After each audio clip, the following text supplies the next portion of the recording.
दोस्तों नमस्कार, जोहार। चलिए जानते हैं झारखंड सूबा की ताज़ा खबरों को, लेकिन उससे पहले अगर आपने अभी तक इस चैनल को सब्सक्राइब नहीं किया तो सब्सक्राइब कर लें, जिससे कि आपको झारखंड सूबा की ताज़ा खबर रोजाना मिलती रहे। सबसे पहले खबर, पहलगाम अटैक मामले में धनबाद में 15 जगहों पर एटीएस की रेड, हिरासत में 5 लोग।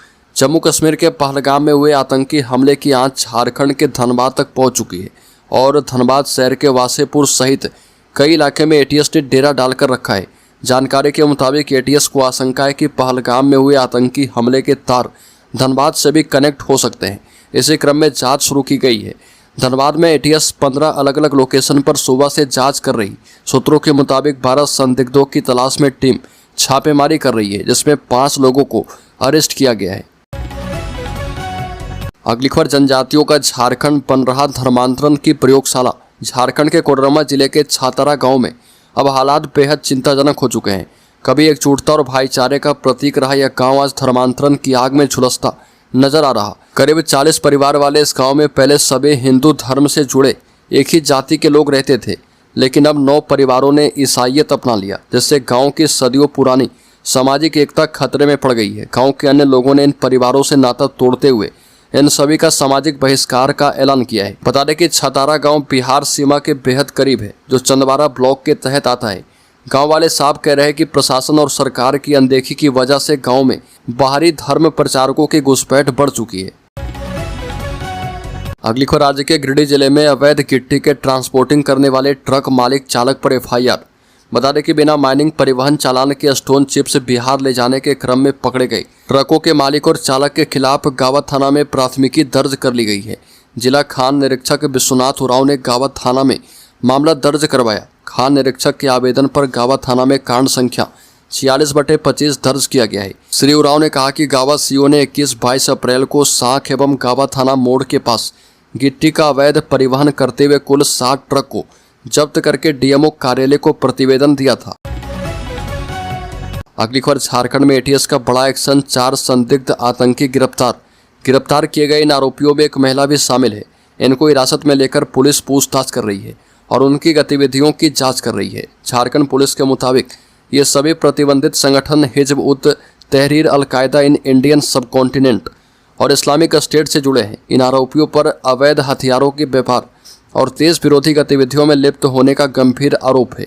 गिरफ्तार किए गए संदिग्धों की पहचान गुलफाम हसन, अयान जावेद, शहजाद आलम और शबनम परवीन के रूप में की गई है। झारखंड पुलिस ने बताया कि इन लोगों के कब्जे से 2 पिस्टल, 12 कारतूस, कई इलेक्ट्रॉनिक उपकरण और प्रतिबंधित संगठनों से संबंधित आपत्तिजनक साहित्य बरामद किए गए हैं। अगली खबर, झारखंड में नेता प्रतिपक्ष बाबूलाल मरांडी ने उठाया बांग्लादेशी घुसपैठ का मुद्दा, बताया आंतरिक सुरक्षा के लिए गंभीर खतरा। बाबूलाल ने कहा कि मस्जिद मदरसों में घुसपैठियों को शरण देकर उनका अवैध दस्तावेज तैयार किए जाने की सूचना कई बार सामने आ चुकी है। उन्होंने हेमंत सरकार पर आरोप लगाते हुए कहा कि घुसपैठ के प्रत्यक्ष साक्ष्य होने के बावजूद हेमंत सरकार बांग्लादेशी घुसपैठ की जांच रुकवाने सुप्रीम कोर्ट तक चली जाती है। नेता प्रतिपक्ष ने झारखंड मुक्ति मोर्चा और कांग्रेस पर बड़ा आरोप लगाते हुए कहा कि वोट बैंक और सत्ता के लालच में झारखंड मुक्ति मोर्चा कांग्रेस ने झारखंड को बारूद के ढेर पर बैठा दिया है। अगली खबर, झारखंड हाईकोर्ट में गैंगरेप मामले की सुनवाई, फैसला किया गया सुरक्षित।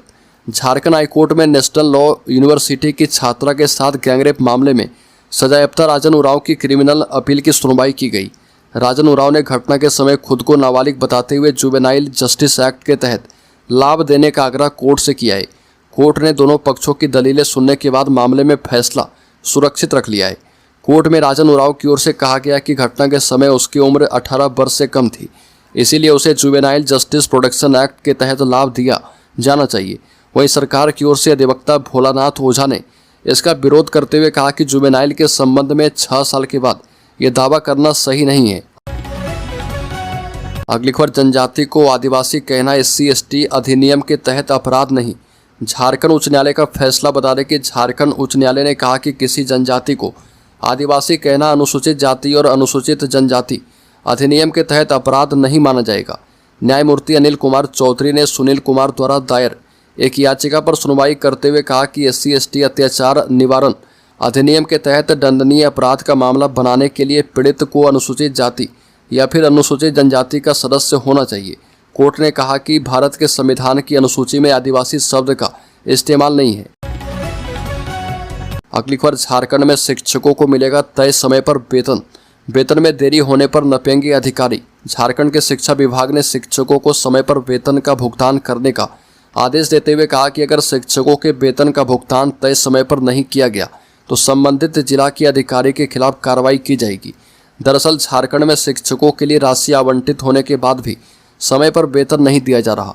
जिला स्तर पर डीओ कार्यालय समय पर प्रक्रिया पूरी नहीं कर रहे और इस कारण शिक्षक वेतन के लिए डीओ कार्यालय का चक्कर लगा रहे। आलम यह है कि कुछ जिलों में तो शिक्षिका के मातृत्व अवकाश पर जाने के बाद भी उनका वेतन स्थगित कर दिया जा रहा। अगली खबर, 28 महीने में झारखंड के 9 जिलों में 62 एनकाउंटर, 39 नक्सली ढेर। झारखंड में नक्सलवाद के खिलाफ जंग अपने अंतिम चरण में है। पिछले 28 महीने के दौरान झारखंड के 9 जिले में नक्सलियों के साथ हुए 62 एनकाउंटर में 39 नक्सली मारे गए। फिलहाल राज्य में सिर्फ 5 जिले गिरिडीह, गुमला, लातेहार, लोहरदगा और पश्चिमी सिंहभूम नक्सल प्रभावित रह चुके हैं। देश के 5 राज्य के 12 सबसे अधिक नक्सल प्रभावित जिलों की श्रेणी में झारखंड का सिर्फ एक जिला पश्चिमी सिंहभूम है। अगली खबर, झारखंड कैडर के आईएएस अमित कुमार बने जनजातीय कार्य मंत्री के निजी सचिव। झारखंड कैडर के 2010 बैच के आईएएस अमित कुमार को जनजातीय कार्य मंत्री जुएल ओराम का निजी सचिव नियुक्त किया गया है। केंद्र सरकार ने इस संबंध में झारखंड सरकार को पत्र भेजा है। पत्र में कहा गया है कि अमित कुमार को जनजातीय कार्य मंत्री के निजी सचिव के रूप में नियुक्त किया गया है। उनकी नियुक्ति को 5 वर्ष की अवधि के लिए या सावधि के आधार पर अथवा अगले आदेश तक स्वीकृति प्रदान की गई है। अगली खबर, गश्ती पर गई पुलिस टीम को समझ लिया किडनी चोर, ग्रामीणों ने कर दिया हमला। साहिबगंज जिले के बरहेट थाना क्षेत्र के चिहार पहाड़ गांव में किडनी चोरी की अफवाह पर ग्रामीणों ने पुलिस की गश्ती पार्टी पर हमला किया। इस हमले में 4 पुलिसकर्मी घायल हो गए। इनमें से एक को रेफर कर दिया गया है और देर रात थाना क्षेत्र की भोगनाडीह पंचायत के चिहार पहाड़ गांव में किडनी चोर के आने की अफवाह उड़ी। देखते ही देखते सैकड़ों लोग एकत्र हो गए और इसी दौरान पुलिस का गश्ती दल वहां पहुंचा। वाहन आते देख ग्रामीणों ने सड़क को लकड़ी रखकर जाम कर दिया और इसके बाद ग्रामीणों ने नकली पुलिस समझकर हमला कर दिया। अगली खबर, पहलगाम अटैक के बाद एक्शन, झारखंड में रह रहे पाकिस्तानियों को जल्द से जल्द छोड़ना होगा भारत। पहलगाम आतंकी हमले के बाद भारत में रह रहे सभी पाकिस्तानियों को जल्द से जल्द भारत छोड़ने का निर्देश दिया गया। वहीं झारखंड में रह रहे पाकिस्तानियों को भी जल्द से जल्द भारत छोड़ना पड़ेगा। झारखंड में रह रहे 7 पाकिस्तानियों को वापस जाना होगा पाकिस्तान। जानकारी के मुताबिक प्रशासन को राजधानी रांची में 4 और जमशेदपुर के मानगो और धातकीडीह में 3 पाकिस्तानियों के रहने की जानकारी मिली है। तीनों पाकिस्तानियों की उम्र काफ़ी अधिक बताई जा रही है। ये तीनों लगातार अपना वीज़ा एक्सटेंशन करवाकर यहाँ अपने परिजनों के साथ रह रहे थे। अगली खबर की बात करें तो 40,000 करोड़ खर्च करने के बाद भी नहीं सुधरी झारखंड की बिजली व्यवस्था। झारखंड की बिजली व्यवस्था कमज़ोर बुनियाद पर टिकी है। बिजली का नेटवर्क इतना कमज़ोर है कि गर्मी में लोड पड़ने से ट्रांसफार्मर जल जाते हैं और बरसात में लाइन ब्रेकडाउन हो जाता है। ग्रामीण इलाके में बिजली की आपूर्ति सबसे ज़्यादा प्रभावित हो रही है, जहां कई बार 5 से 15 दिनों तक बिजली गुल रहती है। बिजली की उपलब्धता के बावजूद निर्बाध आपूर्ति एक बड़ी चुनौती बनी है। राज्य सरकार के द्वारा बिजली नेटवर्क को मजबूत करने के लिए हर साल 1500 से 2000 करोड़ रुपए खर्च किए जा रहे हैं। अगली खबर, पाकुड़ में आम बाग की रखवाली करने वाले की हत्या। झारखंड के पाकुड़ जिले में आम बाग में ताड़ी पीने से रोकने पर एक रखवाले की हत्या की गई। मुफस्सिल थाना क्षेत्र के कुमारपुर गांव में हुई इस घटना में 50 वर्षीय निवास सरकार की मौत हो गई। पुलिस ने बताया कि निवास सरकार तारानगर के रहने वाले थे। वो अपने ससुराल कुमारपुर में रहकर आम बाग की रखवाली करते थे। घटना के वक्त अशोक राजवंशी और लुसरू पहाड़िया नशे में धुत होकर बाग में ताड़ी पीने लगे और निवास ने उन्हें रोका तो दोनों ने हमला कर दिया। अगली खबर, झारखंड में बदलेगा मौसम का मिजाज। अगले 3 दिनों में 7 डिग्री तक गिर सकता है पारा।